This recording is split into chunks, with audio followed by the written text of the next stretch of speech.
کالے برقعے میں ملبوس خاتون زاروں کے تار رو بھی رہی تھی اور بددعاؤں اور گالیوں کی صورت میں اپنے دل کا غبار بھی نکال رہی تھی۔ وہ سانس لینے کے لیے رکی تو میں نے پوچھا، بہن کچھ بتاؤ تو صحیح، ہوا کیا تھا؟ ستم زدہ خاتون نے سسکیوں اور ہچکیوں پر بمشکل قابو پاتے ہوئے رک رک کر داستان ستم سنانا شروع کی۔ مولانا میں شریف مگر غریب گھرانے کی بیٹی ہوں۔ میرے والد 5 وقتہ نمازی تھے۔ اللہ نے انہیں 4 بیٹیاں اور 1 بیٹا عطا کیا جو سب بہنوں سے چھوٹا ہے۔ ہماری تربیت میں انہوں نے کوئی کسر نہیں چھوڑی۔ قرآن کریم گھر ہی میں پڑھایا، بقدر ضرورت اسکول کی تعلیم بھی دلائی۔ والدہ نے سلائی کڑھائی، کھانا پکانا، غرض یہ کہ گھر کے سارے کام سکھائے۔ جو ہی ہم میں سے کوئی بالغ ہوتی، والد صاحب کو اس کی شادی کی فکر لگ جاتی۔ مناسب رشتہ آتے ہی وہ سادگی کے ساتھ ہمیں گھر سے رخصت کر دیتے۔ یہ تو آپ جانتے ہیں کہ ہمارے معاشرے میں غربت بہت بڑا جرم ہے۔ جن گھروں میں غربت نے ڈیرے ڈال رکھے ہوں، وہاں سیرت اور صورت کے باوجود اول تو رشتے آتے نہیں، اگر آ بھی جائیں تو رخصتی کے بعد سسرال والے مطلوبہ جہیز نہ ملنے کی وجہ سے تانے دے دے کر بہو کا ناک میں دم کر دیتے ہیں۔ میرے ساتھ بھی یہی ہوا ہے۔ ابتدا میں تو شوہر نے اپنی والدہ اور بہنوں کا ساتھ نہ دیا، مگر میرے والد صاحب کے انتقال کے بعد شوہر کا رویہ بھی بدل گیا۔ انہیں میرے ہر رویے، ہر عادت، ہر کام اور ہر بات میں کوئی نہ کوئی نقص نظر آنے لگا۔ زبانی تو تکار کے بعد انہوں نے ہاتھ اٹھانا بھی شروع کر دیا۔ میں مار پٹائی برداشت کر لیتی مگر بیوہ ماں کو کچھ نہ بتاتی، وہ پہلے ہی دکھی تھی۔ انہی دنوں ایسا ہوا کہ ایک لڑکا گھر گھر کا دروازہ کھٹکھٹا کر کسی عامل صاحب کے کارڈ تقسیم کر رہا تھا۔ ایک کارڈ وہ ہمارے گھر میں بھی ڈال گیا جس پر درج ذیل مضمون لکھا ہوا تھا: ایک رات کا استخارہ، پریشانیوں سے چھٹکارا۔ جادوگری کی دنیا میں ناقابل شکست اور قلندر کی فضاؤں میں کامیاب ہونے والا واحد عامل۔ میاں بیوی میں رنجشیں پیدا ہو جائیں، ذہنی سکون ختم ہو جائے، ان حالات میں صحیح رہبر اور روحانی عامل کی ضرورت ہوتی ہے۔ خوشیاں گھروں میں مایوس بیٹھنے سے حاصل نہیں ہوتی، کسی ایسے سچے عامل کی رہنمائی سے حاصل ہوتی ہیں جو دکھی دلوں کا سہارا بنے، کاروباری بندش توڑ دے، بے اولاد کی گود ہری بھری کر دے، بیماروں کو شفا دے، پریشانیاں دور کر دے، رشتے آسان کر دے۔ آپ کی ساری مشکلات کو اپنی دعاؤں میں سمیٹنے والے مشہور عامل، لاہور والے قادری بابا۔ 24 گھنٹے آن لائن ہر مسئلے کے لیے رازداری کی ضمانت دی جاتی ہے۔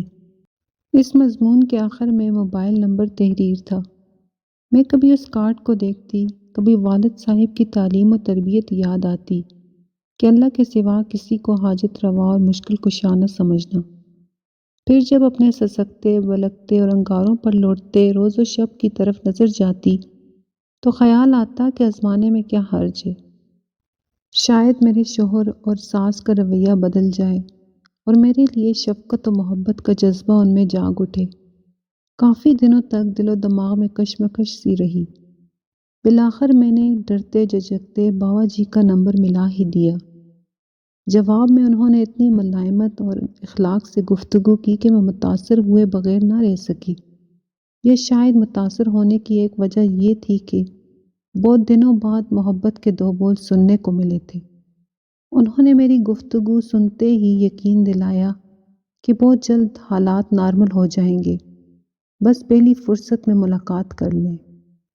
اپنی باری آنے پر میں بابا جی کے خلوت قدہ میں چلی گئی۔ انہوں نے بڑے تحمل سے میری کہانی سننے کے بعد میرے سر پر اپنا ہاتھ رکھا، جسے وہ کھینچتے ہوئے چہرے اور گردن تک لے آئے۔ میرے پورے جسم میں سنسنی سی پھیل گئی، مگر ان کے ادب و احترام کی وجہ سے خاموش رہی۔ پھر انہوں نے سبز رنگ کا مشروب مجھے پینے کے لیے دیا، جو ان کے بقول متبرک رنگ اور روشنی سے تیار کیا گیا تھا۔ اس دوران وہ کچھ پڑھ کر مجھ پر پھونکتے بھی رہے۔ مجھ پر غنودگی سی طاری ہو گئی۔ میں ہوش میں آئی تو انہوں نے کچھ تعویذ جلانے کے لیے اور پانی کی بوتل دی، شوہر، ساس اور نندوں کو پلانے کے لیے۔ مجھے اگلے ہفتے دوبارہ استانے پر حاضری کا حکم دیا۔ آئندہ ہفتے باری آنے پر خلوت قدہ میں پہنچی تو میرا راہبر کھل کر رہزن اور درندے کا روپ اختیار کر چکا تھا۔ اس نے جب بے تکلف ہونے کی کوشش کی تو میں نے اسے ڈانٹ دیا اور اپنی حدود میں رہنے کے لیے کہا۔ میرا رویہ اور انکار دیکھ کر اس سنگ دل اور روح سیاہ انسان نے ایسی فحش تصاویر میرے سامنے رکھ دی جو اس نے گزشتہ ہفتے متبرک رنگ اور روشنی سے تیار کیا گیا نشہ آور مشروب پلا کر کھینچ لی تھی، اور مجھے دھمکی دی کہ اگر تم نے میرے حکم سے ذرا بھی سرتابی کی تو یہ ساری تصاویر تمہارے شوہر کو پیش کر دوں گا۔ یہ دکھڑا سنا کر وہ خاتون دوبارہ آؤ بکا کرنے لگی۔ مولوی صاحب میں لٹ گئی، برباد ہو گئی۔ نہ چپ رہ سکتی ہوں، نہ کسی کو اپنی بیتا سنا سکتی ہوں۔ گھر سے فرار اور ایدی سینٹر میں پناہ لینے کے سوا مجھے کوئی راستہ نظر نہیں آتا۔